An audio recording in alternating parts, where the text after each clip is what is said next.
Acts chapter number 27. We started this chapter last week, and we're going to finish it this week. So we have a lot of we're going to go through all the way from verses 13 to 44 this week. So I'm not going to read all of the whole passage like I normally do right at the beginning for sake of time today. But we see that Paul is on his way to Rome here. He's been in prison for nearly 2 years in Caesarea, and now he's on an Egyptian vessel with approximately 260 other people on board, and now he's going to arrive to Crete. They left to travel to Phineus and to on the other side of the islands, and this trip from Fair Havens to Phineus should have only taken 4 to 6 hours. But now it's going to be days that this is taking place. Now here's the understanding we have to have in this passage, that sometimes we just face sudden and totally unexpected storms in life. Things that should have been easy, things that it'll come and go. This trip should have only been 4 to 6 hours. But now, an unexpected and sudden storm comes, and it takes them days and days and days to get through it. And there are many times in our life where we feel like we have everything planned out, and in the moment something arises and changes the whole plans of our life, so to speak, we get scared. We get nervous. And we're going to see that almost everybody on this boat, except for a few people, were in fear of their life because of a storm that was coming their way. So let's pray real quick and we'll hop into our text this morning. God, I pray that you help us as, Lord, I don't know what everybody's going through in our church right now in this room. Lord, I do know that there are people who are struggling with illnesses and physical ailments and spiritual problems and family problems, and I just know that there are problems in our congregation right now. But Lord, while we're going through those trials, while we're going through those storms, I pray that you help us to realize that you are our shelter in this storm, and we can rely on you. We can seek your face, and we can be with you during this time. God, I pray that you help us to be able to trust in you during the storms and trials of our life, no matter how sudden or how big they may seem to be. In Jesus' name, amen. Man, let's look at Acts chapter 27, verse 13. It says, for a quick recap, last week we know that Paul told them we don't need to go, and they didn't listen. So it says, and we sailed, when the south wind blew softly, supposing that they had obtained their purpose, loosing thence, they sailed also by Crete. But not long after, there arose against it a tempestuous wind called Euroclydon.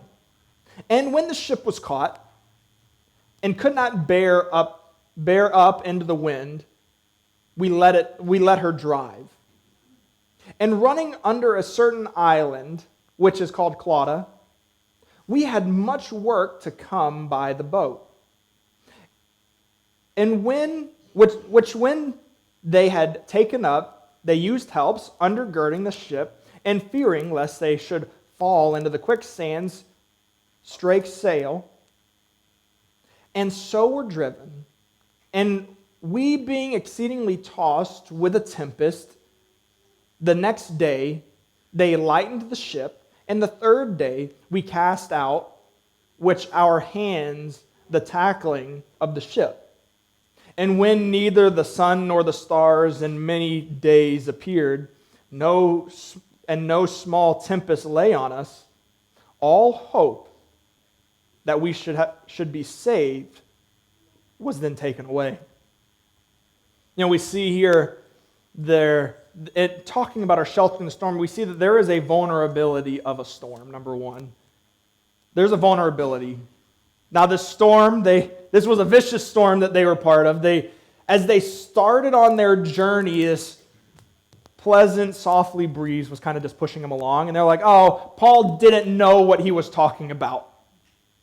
And the winds now, or up until the winds changed directions, and now the wind was coming from the north and bringing this terrible storm coming in. And the wind here was described as tempestuous. It's translated from the Greek, which is what we get our English word typhoon from.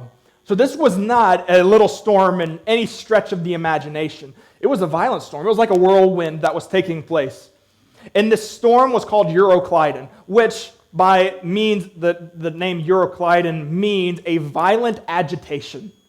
This was something that the moment it came out of nowhere, it seemed to, even though Paul had warned them that a storm would come. It came out of nowhere, and it was sudden, and now this whirlwind come, and the southeast wind raised these mighty broad waves with a force of a typhoon on their boat.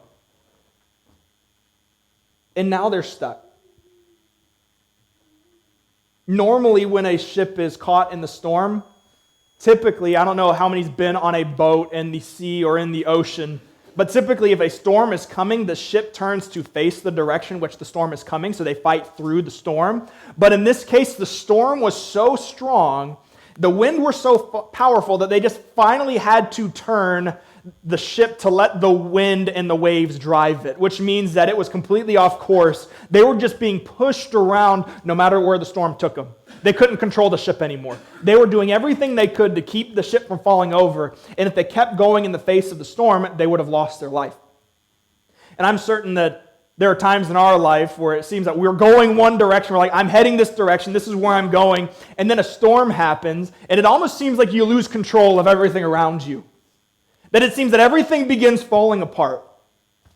And the storm was so strong, the wind was so powerful that they just finally turned the ship and let the storm take the ship wherever it needed to go because they couldn't control it anymore. And the ship was literally at the mercy of the storm. And I'm certain that there are many times in our life where it seems that we're just at the mercy of whatever's taking place. I can't control it. I've lost control. I can't get help. I don't know how to make it through the storm. This was a vicious storm. And then during a vicious storm, realize that there is the vulnerability of the ship. They attempted to secure the ship. They tried everything they could to fix the storm on their own to make sure that they were okay. And there were several measures that the sailors took during the ship from coming apart, to keep it from coming apart with the waves and the storm and the rain and things like that. They threw things overboard. They cast down their anchors. They were tossing things over the ship, trying to lighten the load so that they can keep control, and none of it was working.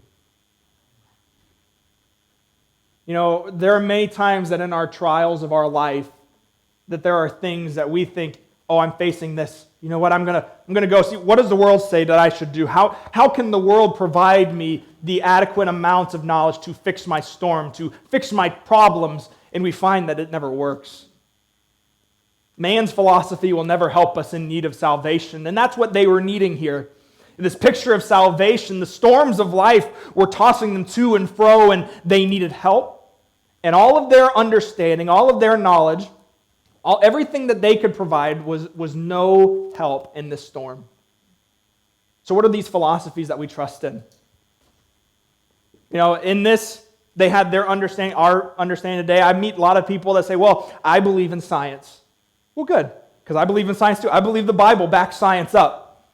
I believe that a lot of what passes for science today is just steeped in philosophy and false theories such as evolution, such as transgenderism, such as things like this that aren't staked in science, but staked on an opinion of the world, and we label it as science. And we trust in things of this world to give us answers.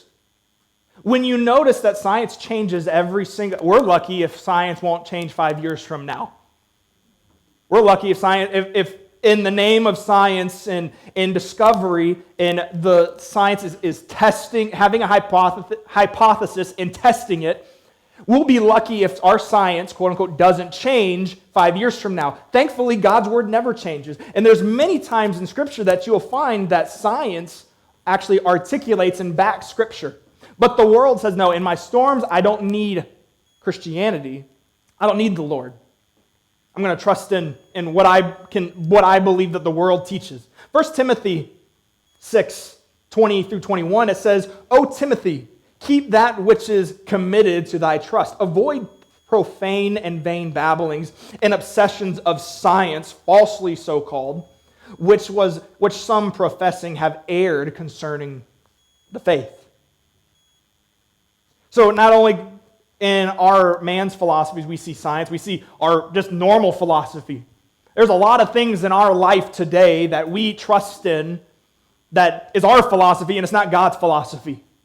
Colossians 2, verse 8, it says, "Beware lest any man spoil you through philosophy and vain deceit, after the traditions of men, after the rudiments of the world, and not after Christ." There are many things in our world that we say, oh, I'm struggling in this area. You know what you should do? You talk to the friend, you go, you should do X, Y, and Z. Forget talking to the Lord. We're going to follow whatever the world's philosophy teaches, and that should help us through our storm. And you'll find that that doesn't relinquish the storm. Many people try to find religion when they're in the storm. They try to find help and try to find alleviation from the storm, but religion doesn't help us. There are a lot of religious people in this world, and religion doesn't help you. Religion will not fix your life. 2 Timothy 3, 5 through 8, it says, "Having the form of godliness, but denying the power thereof, from such turn away. For of this sort are they which creep into houses and lead captive silly women laden with sin, led away with diverse lusts, ever learning and never able to come to the knowledge of the truth." It says ever learning, never able to come to the knowledge of truth. And now, as Jannes and Jambres withstood Moses, so do these also resist the truth. Men of corrupt minds reprobate concerning the faith. This story, it illustrates the hopelessness of man. You can try to find religion. Going to church every Sunday morning is not going to alleviate your storm. What alleviates your storm is Jesus Christ. And this illustrates the hopelessness of mankind. It doesn't matter your philosophy. It doesn't matter what you believe in science. It doesn't matter what you have on your understanding of religion, or any religion for that matter. Unless it's laden with Christ, you'll not make it through the storm. We see that there's a vulnerability of a storm, but number two, there is value in a storm. So what do you mean there's value in a storm? I don't want to go through storms, and most of us will say, if you're in a storm right now, you're saying, I don't want to go through that storm. I don't want to experience those things. I'd rather the storm go away, but there's value in a storm. Say, Pastor, what do you mean that there's value in a storm? Well, let's look at verse 21. It says, But after long abstinence, Paul stood forth in the midst of them and said, Sirs, ye should have hearkened unto me, and not have loosed from Crete, and have gained this harm and loss. Paul is standing up and saying, I told you so. You should have listened. It says, and now I exhort you to be of good cheer. The ship's about to sink, and you're telling me to be of good cheer. For there shall be no loss of any man's life among you, but of the ship. For there stood by me this night the angel of God, whose I am, and whom I serve, saying, Fear not, Paul, thou must be brought before Caesar. And lo, God hath given thee all them that sail with thee. Wherefore, sirs, be of good cheer, for I believe God, that it shall be even as it was told me. Howbeit we must cast upon a certain island.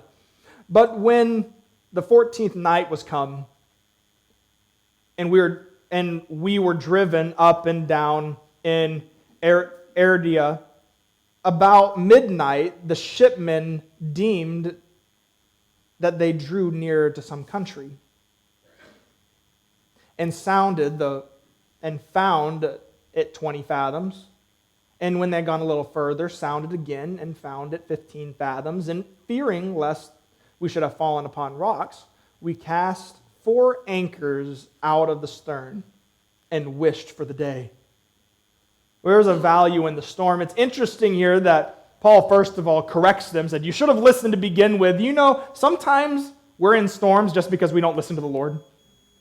God tells us to do something, we choose to do it ourselves, and then storms come our way, and then we set up and say, wonders like, God, why would you allow me to go through this?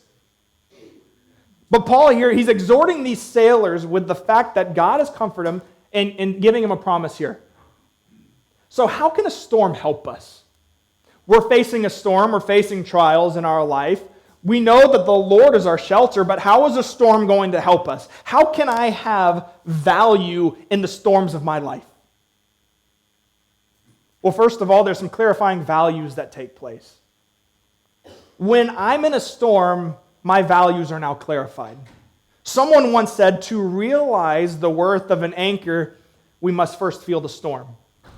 So in the middle of the storm, Paul verified two critical and crucial values of his life. First of all, he said, I'm God's. He said, God told me this, whom I am. He said, I'm God's. Paul realized that this life doesn't belong to him anyways. That God has every ability to do in his life as he pleases. God can do anything in his life. If you belong to him, God has every ability in your life to be in control of your life. He said, I'm God's. Paul realized his life didn't belong to him. His life belonged to Christ. Everything he was and everything that he had belonged ultimately to God, and he was admitting that. So God, if you bring me into the storm, I realize I'm yours. I realize that everything I have belongs to you. And that's the first part of a storm, because typically when we go into a storm, the first thing we say is, how dare God put me in this storm? Wait, is it your life or is it God's life? He said, look, I'm God's. Not only in these values that he's clarifying, that he notices that I'm God's, but he said also whom I serve. He said, I'm God's and I serve him. Psalms 119, verse 71, it says, it is good for me that I have been afflicted, that I might learn thy statutes. It's good that I'm afflicted. It's good that I'm in these storms, that I might learn who you are. Why? Because I serve the Lord. And here's the understanding we have to have. When we go into storms, what we typically like to do is complain about our storms, try to get other people to notice our storms, so then we can try to get some worldly help through those times in our life. But really, what Paul is saying, Paul hasn't griped, he hasn't said anything negative up until this point. He said they were on this boat for 14 days. So what should have took 4 to 6 hours is now 14 days at sea. Talk about a change of plans. Something that should have taken a few hours is now 14 days. There are times that in your storms, it seems like time just stops. And you can't see out of your storm. You can't see anything else going around you. At that time, all you're doing is focusing on the storm, and it can seem like it's going on and lasting forever. But rather than complaining and griping about the storms and trials in our lives, we should use them as an opportunity to focus our core values and improve our service for the Lord, because he's in control and I serve him. God, if you have me in this time, if you have me in the storm, you have me here for a reason. I might not understand your reason. I might not be able to completely understand and grasp the situation and the storm that I'm in, but I know you have me there for a reason, because I'm yours and I serve you. You know, when we make that distinction in our life, it does change our attitude in a storm. Does that make you want to be in a storm? No, it doesn't make you want to be in a storm, but I can change my attitude very quick when I change and clarify the values of my life. And realize, okay, I'm here. God, I belong to you. I serve you. You're in control. I don't need to complain about it. God's going to be the one who takes care of it. Not only does it clarify my values, but also a storm clarifies the vision. Clarifies the vision. How does it clarify a vision? You know, God would bring them through this storm. He knew that. He said, look, God's going to bring them through the storm. God will bring them through the storm. And Paul had a vision of safety and God's blessings in their life. And there are times that we're going through something and we say, God, he must have something bigger planned. You know, there are times that I've gone through storms and trials in my life and I'm like, all right, I don't understand what's going on, but that just means God's got something bigger. Let me try to find the vision that he has of what's going through this. And during the greatest storms of my life, I had to clarify and deepen my convictions and my stance on the Lord. Because it's very, very easy when you go through trials of your life to just say, I'm done. I'm quitting. I didn't sign up for this. I'm done. I'm not going to church anymore. I'm done reading my Bible. I'm done with the things of the Christian life. But when you go through trials of your life, it allows you to deepen your convictions in your life. Because there's just certain things that as storms come, it's like it clarifies. Little things that don't matter, the frivolous things fall away. The things that matter the most in our vision for the Lord is what stays and what deepens and what solidifies. Why? Because you cannot make it through the storms of your life without relying on him. He's the one, he's going to deepen that vision that you have, the convictions that you hold. And here's the understanding that when you go through trials, there are going to be so many people, they might be for you and they might be against you. Here's the understanding, mentors will disappoint. You might go through a storm and have somebody that you rely on, and you go to them and they might disappoint you. And by God's grace, I've learned to maintain the truths of my life that people have taught me and that I have learned from Scripture, and been able to forgive those who've disappointed me, and also still love people in spite of the failures of everybody around me. Because it seems that sometimes when you go through trials and somebody fails you, we become bitter to that person. We don't need to become bitter to that person. Why? Because we have a clarifying vision. God's the one in control, and mentors will disappoint. Don't ever think that I won't disappoint you. Ask Holly and ask John. They know me well enough. They know I will disappoint. Ask Chris Bugg. He knows. Eventually you'll know that I'll just disappoint. And that's the case for every single person in this room. Don't ever think that you won't disappoint. Don't ever think that somebody else won't disappoint you. But clarifying this vision, knowing mentors will disappoint. And even some will even disagree. You know, you might go through a storm right now, and you say, God, you're in control. I don't understand, but I know you're in control. And some people will disagree with you. Like, what do you mean they're going to disagree? Maybe some days you'll feel like the person they said, you know, sometimes I feel like the whole world is against me. But deep down, I know that's not true. Some of the smaller countries are just neutral. You know, we live our life thinking that everybody's against us. And there are times, many, many times in our life where it just seems like everybody's against us. You're going through your trials, you're going through your storms, and what happens? Just as they did with Job, they said, or just as the better illustration would be when the disciples came with Jesus and saw the blind man, say, okay, so what did this blind man do? What sin did he commit? Or what sin did his parents commit that caused him to be blind? And Jesus said, neither. And there are going to be times where people will disagree with you. There will be times where you stand for the truth of God's word, storms would come, and then everybody around you would say, see, I told you. We had a family in Kentucky that this happened to. A family left this church. It was it shouldn't have been a church. And the pastor was a very authoritative person, said anybody who ever leaves this church would be cursed by God.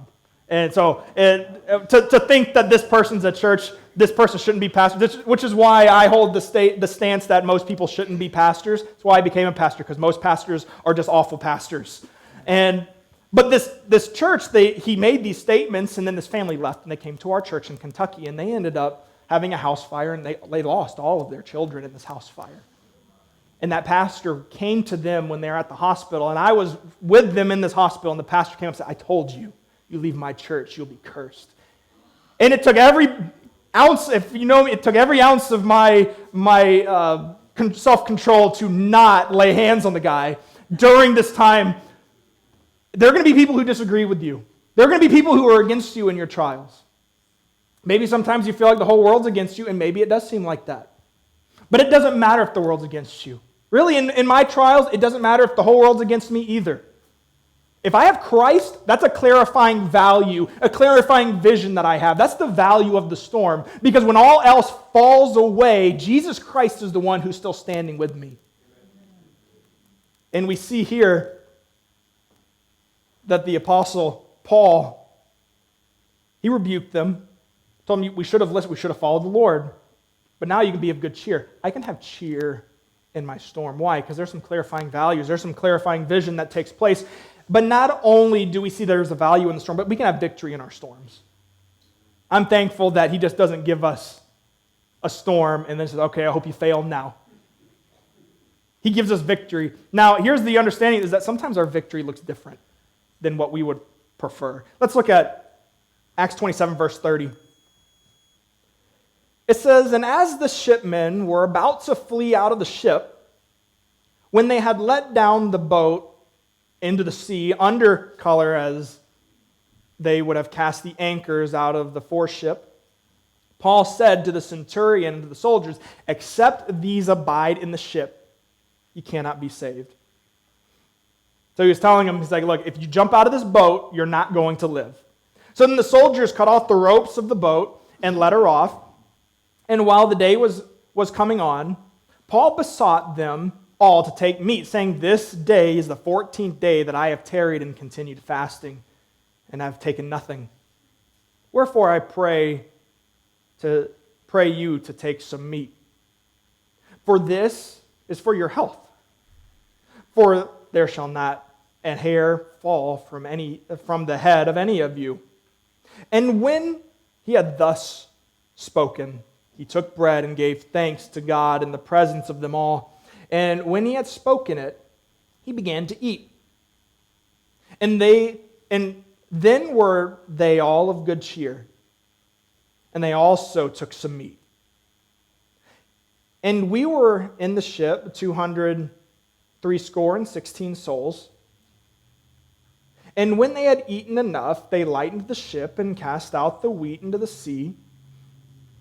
And when it was day, they knew not the land, but they discovered a certain creek with a shore, into the which they were minded, if it were possible, to thrust in the ship. And when they had taken up the anchors and committed themselves unto the sea, and loosed the rudder bands, and hoisted up the mainsail to the wind, and made toward shore, falling into a place where two seas meet, they ran the ship aground, and the foremost stuck fast, and remained unmovable. But the hinder part was broken with the violence of the wave, and the soldiers' counsel was to kill the prisoners, lest any of them should swim out and escape. But the centurion, willing to save Paul, kept them from their purpose, and commanded that they which could swim should cast themselves first into the sea and get to land, and the rest, some on boards and some on broken pieces of ship, and so it came to pass that they escaped all safe to land. So we see there's a victory in the storm. Now it is good that we see that there is a victory in God's promise. God promised them that they were going to be taken care of. And when God gives us a promise, it's certain and sure that we know He's going to keep the promise. If He made that promise, He's going to make sure it takes place, and we can depend on it with everything that we have. Even with our lives, if God promised it, it's going to come to pass. And it's interesting here, Paul's like, look, we've been on this boat 14 days. I fasted this whole 14 days. Now he's saying, before they're even on land, he's like, I'm breaking my fast. Why? He's celebrating. Paul's already claiming victory before victory even came. He said, look, I'm going to break my fast. We're going to eat. We're going to rejoice. We're going to have some joy, and we're going to be cheerful. Why? I'm in a storm right now, but God's promised to see me through the storm, and I can rejoice in that fact. I'm going to break my fast, and I'm going to focus on just rejoicing in Him. You know, we try to cast our own lifeboat out when often God's already promised deliverance, and that was the issue taking place. They were about to jump overboard, and Paul said, don't jump overboard. You're trusting in yourself. Trust in the Lord. If you jump over the boat, you will die. And thankfully, they ended up choosing this time now to listen to the Apostle Paul. I guess it took 14 days of realizing they were wrong and the Apostle Paul was right. But why do we often try to cast our own lifeboat out when God's already promised deliverance? 2 Peter 3:9, it says, the Lord is not slack concerning His promises, as some men count slackness, but is long-suffering toward usward, not willing that any should perish, but that all should come to repentance. James 1:6-8, it says, but let him ask in faith, not wavering. For he that wavereth is like a wave of the sea, driven with the wind and tossed. For let not that man think that he shall receive anything of the Lord. A double-minded man is unstable in all of his ways. We need to focus on the Lord. God's given victory because He's already given us a promise. And not only can we have victory in His promise, but we have victory in His protection. The centurion here was willing now to save Paul, which is a completely drastic change from what was originally taking place. The centurion now, he believes Paul. He's built up enough rapport over the last 14 days. Says, don't kill these prisoners. I need to keep Paul. And God took Paul now from being a prisoner on this boat to a captain of this boat. Now, there are times that when you go through trials of your life, God provides, God directs, God leads, and things that are just unimaginable begins to happen. He's now in charge of this whole boat now during this storm, even though he was one of the prisoners out of 216 people on this boat. Psalms 91, verse 1 and 2, it says, "He that dwelleth in the secret place of the Most High shall abide under the shadow of the Almighty. And I will say of the Lord, He is my refuge and my fortress, my God, in Him will I trust." We see they all escaped safely to land. They came through the storm. Now here's the hard part. You go through a storm, so God's like, "I'm going to deliver you through the storm." You have victory. Is it victory? They lost their boat. They lost their boat. They're shipwrecked. So, well, I didn't lose my life. And now there are going to be many storms in your life. We're like, "God, I can't believe you did this." And God's like, "No, there's victory." He's like, "What do you mean there's victory? I lost this, I went through these things. You think that's victory?" God's like, "Yes, it's victory." Why? Because I have a purpose and a plan for your life. I'm directing you where you need to go. Don't ever think that going through the trials of your life, when you come out of it, you might be beaten up on the other side. You might look rough after all that. You might be climbing out of the ocean, hoping to make it from the shipwreck. But God has already promised victory, and we can rejoice in that because He did give you victory. You might not understand the victory. The victory might look completely different. Your victory would be, the storm is completely removed and we keep sailing. That's their victory. That's the world's victory. But it's interesting here that we look and say, we see the victory. Be of good cheer. God's giving us victory in the storm. Do I understand how the storm come out? No. If I made it through the storm, and if I'm making it through the storm, then there's victory. What about all the other things around me? Did it have to be that hard? God's still saying that's victory. Let Jesus be your shelter in a time of storm. The world's philosophies, their ideas, their understandings didn't allow them to make it through the storm. Let Jesus be your shelter in the storm. Our Lord's life was full of storms, right? His life was full of storms, yet in the darkest days of all, He bequeathed to us this legacy of peace. That as I follow the Lord in my storms, I can have peace. Just like Christ did, and just like the Apostle Paul did, he can get up after 14 days of being tossed around with a smile on his face. "Hey, you guys, be of good cheer. We have victory." Jesus was the one who gave us this legacy of peace. His rest is no imaginary escape from reality either. Some people say, "Well, you just feel like you're going through it because you trust Him." No, His rest is not an imaginary escape from reality, but it's this blessed consciousness that's in the midst of our troubles that reveals our real lives that these circumstances won't reach. That we're beyond the reach of these circumstances. We're hid in Christ, in God. We're His. He's in control. I can have peace in my storms. And I don't know what the struggles are. I don't know what the trials are that every single person in here is going through. I do know a lot of them. And I know that those can get hard, and those storms can seem like they are tossing you to and fro. But realize in this, realize that He's in control. There is vulnerability in the storm. There is. We're being made vulnerable to trust in Him.